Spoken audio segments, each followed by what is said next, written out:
નમસ્તે. અમારી ચેનલ પર પહેલીવાર આવેલ હોય તેમનું અમારા દ્વારા સ્વાગત કરવામાં આવે છે અને અમારી ચેનલને સબસ્ક્રાઈબ કરવા વિનંતી. અમારી વિકાસ યાત્રામાં ભાગીદાર થવા પણ વિનંતી છે. આજે એક સોસાયટી સીતારામ સ્ટ્રીટ દ્વારા ખૂબ સારી પહેલ કરવામાં આવેલ છે. એક નાની જગ્યા પર આસપાસવાળા લોકો નકામો કચરો નાખી જતા હતા.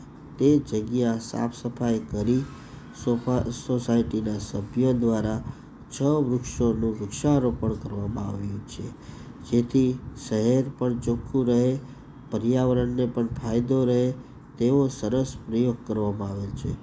તે આપણી આસપાસ આવી નાની કોઈ જગ્યા નકામી પડી હોય તો તેવી જગ્યાએ આવી રીતે ઉપયોગ કરી શકાય અને પર્યાવરણ તથા સ્વચ્છતા જળવાઈ રહે. તો આપણે સૌ આ સીતારામ સ્ટ્રીટ સોસાયટીના લોકોને આ સારો પ્રયોગ કરેલ છે તેને અભિનંદન આપીએ.